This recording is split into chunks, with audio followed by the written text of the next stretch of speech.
फिर कुछ कुछ डरेगा, फिर पीछे हटेगा, फिर आगे लड़ नहीं पाएगा, टकरा नहीं पाएगा। यही बात सोच को लेकर के हमको दबाने का प्रयास किया जा रहा है, हमको कुचला जा रहा है मनोज भाई, हमको दबाया जा रहा है, मेरे ऊपर साजिश किया जा रहा है। आपके चैनल के माध्यम से हम बहुत सीरियसली बता रहे हैं। अभी तो हमको कोर्ट कचहरी में दौड़ाया जा रहा है, थाना पुलिस में दौड़ाया जा रहा है, अभी हमको हटवार जेल के लिए हमको जो है कि आपाधापी कराया जा रहा है। खैर, हमको जितना कोर्ट कचहरी दौड़ाया जाएगा, जितना थाना पुलिस कराया जाएगा, क्योंकि हम एक आध्यात्मिक भी आदमी है, तो हमको हर चीज़ थोड़ा पहले महसूस भी होने लगता है कहीं बात कर रहे हैं तो हमको लगता है कहीं से ट्रैक करते करते आ रहा है, कोई सुपारी उपारी दे दिया होगा, हमको अचानक मार देगा, इस तरीके से हमको आशंका है। और इसीलिए हम जनता को कहेंगे कि हमको अगर अभी तो कोर्ट कचहरी का दौड़ा के लोग थक जाएगा, थाना पुलिस करके थक जाएगा। देवेंद्र दा का आज कोर्ट आए थे, क्यों आए थे, क्या कारण था? इनके विरुद्ध सोनातो कांड संख्या 124 के तहत NBW इश्यू हुआ था, जो गैर जमानत वारंट बोला जाता है। तो न्यायालय में तहकीकात किए तो इनके विरुद्ध BNS के तहत, भारतीय न्याय संहिता के तहत 176 और 223 के तहत मामला दर्ज हुआ था, और धारा 123 रिप्रेजेंटेटिव ऑफ पीपुल एक्ट के तहत मामला दर्ज हुआ था। तो देखिए कि भाई इसमें तो ज़मानत लेनी है, और यदि ज़मानत नहीं लेती है तो इसको तो पुलिस अरेस्ट करेगी। तो इनको आज हम अमित गुप्ता, जो माननीय श्री अमित गुप्ता न्यायिक दंडाधिकारी के समक्ष इनको हमने सरेंडर करवाया, और मुझे बेल मिला इनको, और उसके बाद बेल बॉन्ड भी दिए, बेल एक्सेप्ट भी हो गया, और मुझे रिकॉल भी मिला। अभी इस केस में और कोई दिक्कत नहीं है। और कोई क्या सही किया? अभी मामला है और 2 को पेंडिंग है मामला। अभी 16वां केस हुआ जो अभी ज़मानत मिला है, और 2 केस और पेंडिंग है जो हम लोग को ज़मानत लेना है। देवेंद्र दा डर रहे थे? देखिए, डरने के बाद तो हम नहीं समझते हैं कि जब तक मतलब राजहित के लिए जो कोई बात करता है, और अननेसेसरी ये प्रखंड विकास पदाधिकारी के द्वारा जो मामला दर्ज किया गया था, ये वो मामला को समझा ही नहीं, और इनके लेटर को अनदेखी करते हुए इस पर मामला दर्ज किया। ये हम देखे, डॉक्यूमेंट्री जो एविडेंस हमने देखा और जिसका अवलोकन हमने किया, देखे कि इनके विरुद्ध जो BDO साहब केस किए थे, इनके रिलेवेंट डॉक्यूमेंट को बिना तहकीकात करते हुए इस पर FIR मामला दर्ज किए, जो मेरे विचार से सही नहीं था। लेकिन मामला दर्ज हुआ है तो हर मामला में ज़मानत लेना था, और इसीलिए हमने बोले कि भाई जब मामला दर्ज होगा, BDO साहब ने जो आपके विरुद्ध FIR कर दिया है, तो ज़मानत आप लीजिए। डरने के बाद जब आप राजहित के लड़ते हैं तो उधर BDO केस करे चाहे CO केस करे, उससे आपको हिम्मत हारने की आवश्यकता नहीं है। कौन केस किया? BDO साहब सिलिप प्रखंड विकास पदाधिकारी के द्वारा इन पर केस किया गया था, जो ही भारतीय न्याय संहिता और रिप्रेजेंटेटिव ऑफ पीपुल एक्ट के तहत मामला दर्ज कराया गया था, जो आज माननीय न्यायालय में सरेंडर कराए और जमानत भी मिल गया, जो इसको उसी केस में गैर जमानत वारंट जारी हुआ था। इसमें अभी ट्रायल चलेगा, इसमें कोई दिक्कत नहीं है, और कोई इस केस में और कोई दिक्कत नहीं है। देवेंद्र दा क्या कुछ कहेंगे, कैसा लग रहा है, कैसा अनुभव कर रहे हैं? देखिए, आज हम जेल जाते जाते बच गए, और आज हमको महसूस हुआ, फील हुआ, जो हम एक लाइन बहुत ज़्यादा हर जगह देखने को मिलते थे, पढ़ते थे, सत्यमेव जयते, आखिर सच्चाई की जीत होती है, सत्य परेशान हो सकता है, पराजित नहीं। ये आज हमको देखने को मिला, और हमको माननीय न्यायालय से पूर्ण भरोसा है, और हमको आज माननीय न्यायालय से हमको जो पुलिस का दल जो हमको गिरफ्तारी के लिए चारों तरफ खोज रही थी, और हम न्यायालय के शरण में आए। अब न्यायालय से उनका जो हमको खोजने का जो गाड़ी दौड़ रहा था, वो चाबी छीना गया, अब वो हमको पीछे पीछे नहीं दौड़ा सकता है।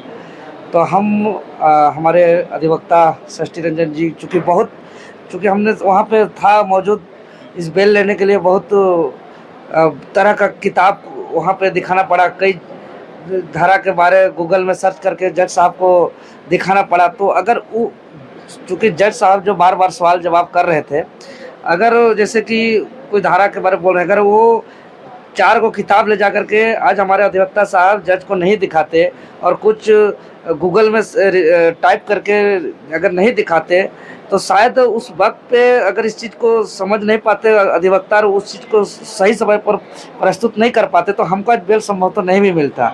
लेकिन चूँकि मेरा आज गिरफ्तारी वारंट निकला हुआ था, इस बेल को हमको हर हाल में लेना था, नहीं तो आज बेल नहीं तो जेल, 2 ही ऑप्शन था आज, अगला डेट का यहाँ ऑप्शन नहीं था आज। एकदम कहीं भी हम छुप नहीं सकते थे, क्योंकि मेरा यही लाइन था कि मैंने 12-1 बजे के बाद जो है कि उसका गिरफ्तारी के लिए जो निकला जाएगा, जहाँ रहेगा वहीं से दबोच लेना है, वहीं से उनको उठा लेना है, वहीं से को गिरफ्तार कर लेना है। तो हमको जो महसूस हुआ, चूँकि 2024 का मामला है, इतना दिन आप क्यों इसको बेल नहीं कराए? वही तो हम कहना चाह रहे हैं। समय भी हम लोग का अभाव है, देख रहे हैं जनता के बीच रोज़ कार्यक्रम है, रोज़ प्रोग्राम है, और उस तरह का नोटिस हमको कभी आया नहीं कि पहले आपको नहीं पता था ये चीज़? नहीं, नोटिस जैसे होता है ना कि भाई 4 बार नोटिस आएगा, तो हमको ये महसूस नहीं हुआ था कि इस टाइम पे हमको गिरफ्तारी वारंट जारी होगा। लेकिन देख रहे हैं कि जो हम लोग लगातार जो आंदोलन कर रहे हैं, चाहे जेपीएससी के मामले पर, रिजल्ट के मामले पर, अध्यक्ष की नियुक्ति के मामले पर, जेएसएससी सीजीएल के मामले पर, हर गंभीर मुद्दा पर, अवैध बालू उठाव के मामले पर, अवैध पत्थर खनन के मामले पर, और जो बड़ा बड़ा हेडिंग मैंने जो बन रहा है कि भाई 20 साल से बीजेपी आरएसएस कांग्रेस जब नहीं कर पाया, वो देवेंद्र नाथ महतो चुटकी में कर रहा है। तो ये जो लोग वोट ले लेकर के एकदम लगातार सांसद बन रहे हैं, विधायक बन रहे हैं, यहाँ सत्ता में काबिज हैं, उनके लिए तो शर्म की बात है ना। तो वो लोग पुराना केस को, मामूली केस को तिल को ताड़ बना दिया और प्रेशर में देकर के अभी हमको जेल भेजने के साजिश से वारंट निकलवा दिया गया, ताकि इनका आंदोलन थम जाए। जेल इसको भेजेंगे तो देवेंद्र के साथ रहने वाला लड़का डर जाए, जेल के हम कमजोर हो जाए, झारखंड लोकतांत्रिक क्रांतिकारी मोर्चा लड़ न पाए, इसका सिपाही को धीरे धीरे अंदर किया जाए। ये साजिश षड्यंत्र के तहत जो है कि पढ़ने लिखने वाला सब स्टूडेंट लोग रहता है, 4 बार जेल जाएगा तो फिर कुछ डरेगा, फिर पीछे हटेगा, फिर आगे लड़ नहीं पाएगा, टकरा नहीं पाएगा। यही बात सोच को लेकर के हमको दबाने का प्रयास किया जा रहा है, हमको कुचला जा रहा है मनोज भाई, हमको दबाया जा रहा है, मेरे ऊपर साजिश किया जा रहा है। आपके चैनल के माध्यम से हम बहुत सीरियसली बता रहे हैं, अभी तो हमको कोर्ट कचहरी में दौड़ाया जा रहा है, थाना पुलिस में दौड़ाया जा रहा है, अभी हमको हटवार जेल के लिए हमको जो है कि आपाधापी कराया जा रहा है। खैर, हमको जितना कोर्ट कचहरी दौड़ाया जाएगा, जितना थाना पुलिस कराया जाएगा, हम डरेंगे नहीं। हम अपना राह पर संघर्ष के लिए निकले हैं, राजहित के लिए, तो हम एकदम अंतिम रूप से हम लड़ेंगे बिरसा मुंडा, सिद्धू कान्हू, चांद भैरव के जैसा। हमको कोई डर नहीं, कोई दिक्कत नहीं है, अपना रफ्तार कहीं कम नहीं होगा। लेकिन हम यही कहेंगे कि जब इतना कुछ करा सकता है तो हमको पूरा डर है, हमको पूरा का पूरा आशंका है, विश्वास है, चूँकि हमको धमकी भी आते रहता है, हमको आने वाले दिन पे यहाँ लोग गोली मार देंगे या किसी तरह से जान से मार देंगे, चाहे एक्सीडेंटल डेथ कर देंगे, किसी तरीके से हमको जान का खतरा है। क्योंकि हमको जहाँ भी जो 5 मिनट खड़ा रहते हैं ना आजकल, हमको मेरा चूँकि हम एक आध्यात्मिक भी आदमी है, तो हमको हर चीज़ थोड़ा पहले महसूस भी होने लगता है कहीं बात कर रहे हैं तो हमको लगता है कहीं से ट्रैक करते करते आ रहा है, कोई सुपारी उपारी दे दिया होगा और हमको अचानक मार देगा, इस तरीके से हमको आशंका है। और इसीलिए हम जनता को कहेंगे कि हमको अगर अभी तो कोर्ट कचहरी का दौड़ा के लोग थक जाएगा, थाना पुलिस करके थक जाएगा, हटवार जेल भेज के थक जाएगा, तो हम डरेंगे नहीं। हो सके हमको मार दे या कोई गलत काम से फंसा दे या तो कुछ गलत आरोप लगा दे, कुछ तरीके का साजिश रच के हमको फंसा दे। तरह तरह का फंसाने का बहुत तरीका रहता है इन लोग का, कुछ गाड़ी में रख दे या कुछ मेरे ऊपर आरोप लगा दे, किसी को ऐसा पैसा दे करके खड़ा कर दे और कुछ हमरे ऊपर आरोप कर दे, तो ऐसा साजिश षड्यंत्र को रच सकता है। सरकार से आप सुरक्षा की मांग कर रहे हैं कि हम सुरक्षा की मांग नहीं कर रहे, हम जनता को बता रहे हैं। हम ये करेंगे, अगर हम मर भी जाएंगे ना, हमारा ये बताने का तात्पर्य है कि ये लड़ाई नहीं रुकनी चाहिए, और हम लोग बड़ा मुश्किल से जयराम जी के अथक प्रयास से, उनके जागरूकता से, हमारे लड़ने से झारखंड लोकतांत्रिक क्रांतिकारी मोर्चा पूरे राज्य प्रदेश में को मजबूती से उठा है। लोगों का एक विश्वास है और एक नया पार्टी बनाने के लिए हमारे बदन पर बहुत लाठी पड़ा है, हमको बहुत FIR लेना पड़ा है, हमको बहुत दिन रात झेलना पड़ा है, बहुत चीज़ों को सामना करना है, तब ये इतना लोग जागरूक हो पाए हैं। तो लोग अगर हमको मार देंगे या गलत आरोप प्रत्यारोप लगा करके हमको साजिश षड्यंत्र करके फंसाएंगे, तो जनता को मेरा अपील है कि जो सालों साल से राजनीतिक कर रहे हैं, जो कुछ नहीं कर पा रहे हैं, उसको शर्म आ रहा है तो उसके जाल में नहीं फंसना है। एकदम धैर्य रख करके जो है कि हमारे साथ, हमारे संगठन के साथ विश्वास बनाए रखें, जुड़ के रहें, लोगों के बहकावे में ना आए, और हमको मार भी देगा तो लड़ाई को आगे निरंतर जारी रखना है, हमारा यही अपील है। आज दिन भर कोर्ट कचहरी के चक्कर में रहे, खाना वाना खाए कि नहीं खाए, नहीं खाए, कोई भी नहीं खाया। हमारे 2 जमानत करता है, पहचान करता है, ये लोग भी कुछ नहीं खाए, सुबह से आए हुए हैं, हम लोग कुछ नहीं खाए, वकील साहब भी नहीं खाए हैं, सुबह से नहीं, अभी नहीं खाए कोई।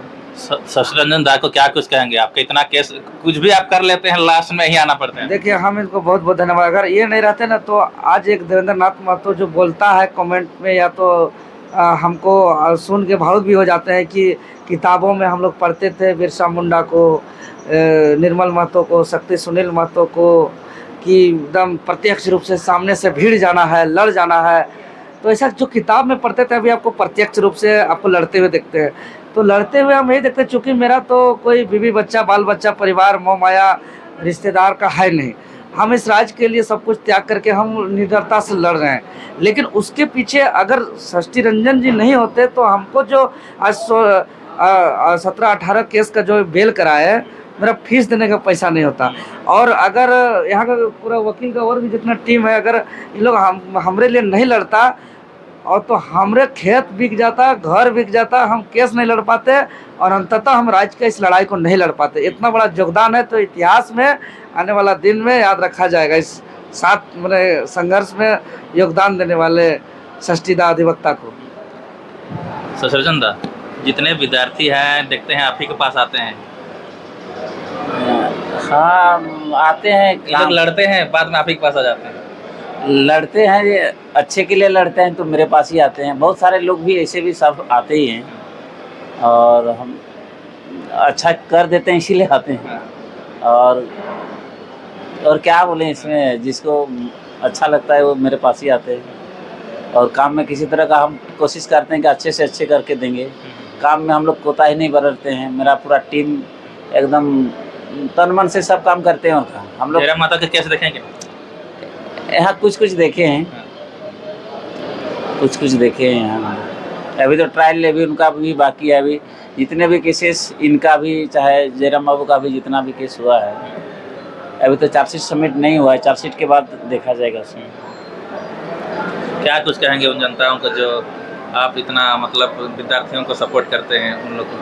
हम बोलेंगे कि भाई सबसे पहले तो बढ़िया से पढ़ो, बढ़िया से पढ़ो, अच्छे करो, और कुछ कीजिएगा तभी कुछ कर पाइएगा। बिना पढ़े लिखे खाली बोलने से खाली कुछ नहीं होगा। मतलब एकदम जो परफेक्ट पढ़ाई होती है ना, परफेक्ट पढ़ाई कीजिए, विषय वस्तु को समझिए। नहीं तो हम लोग का लोग टहलते रहेंगे और बाहर के लोग आके यहाँ घुसते जाएंगे। इसलिए पढ़ाई और समय का पाबंद होना चाहिए, समय के साथ काम कीजिए। और जिस तरह का अभी परिस्थिति बदल रहा है, जिस तरह का अभी इन लोग का पार्टी देख रहे हैं, मतलब